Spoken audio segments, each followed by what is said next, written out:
we're switching gears a little bit. Introduce yourself and tell us what we're here for. I'm Amber Randolph. I'm with the Hamilton County Health Department, and I'm just here to talk about some winter weather. It's hard to believe it's that time, isn't it? I know Chip's going to probably talk about weather a little bit later, and we're going to get a little chillier this weekend, so it's going to start feeling like winter. So what do we need to know as we head into the winter months? So two of the most important things kind of that we're going to focus on today is carbon monoxide poisoning. It's a big issue sometimes, especially during the winter. The CDC says that 430 people die in this country every year from carbon monoxide poisoning, and during the winter months, that kind of is a peak. What do we need to keep in mind with that? I mean, obviously we're talking about, our gas logs or maybe, some gas heaters. So what do we need to be aware of? So usually carbon monoxide poisoning comes from using any type of combustible source within an enclosed area.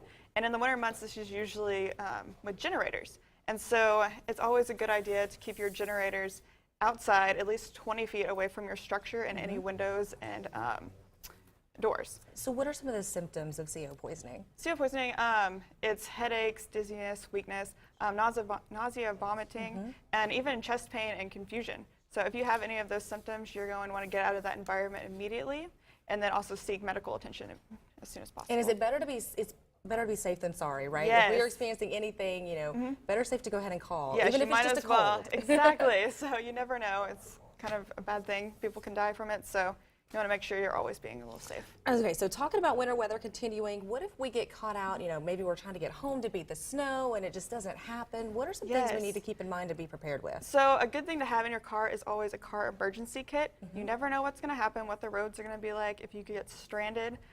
So in that kit, you always want to make sure that you have things such as flashlights, extra batteries. Hypothermia is also an issue. So make sure you have extra clothes or blankets. That way you can keep warm. And then if you have small children, make sure you also have supplies for them because they have different needs sometimes.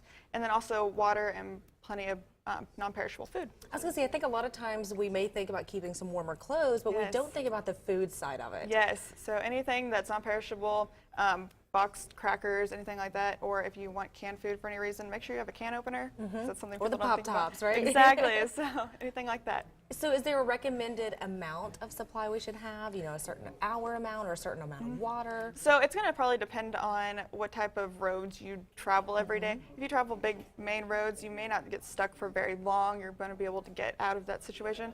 But if you're going to be stuck on like a country road or back road, you might want to plan for being out for overnight, what you think that you would need overnight. So. All right, and we're very familiar with our roads, so we typically know how long it takes to get them clean. So keep that in mind when you're preparing your car kit. Yes. All right, so where can we go to find some more information about how to prepare for winter? So you can either go to the Hamilton County Health Department's website or call my department at 209-8074, or you can go to the Hamilton County Emergency Management website at hamiltonready.org. All right, Amber, thanks so much for joining us and getting us ready for winter. Thank you very much for having me.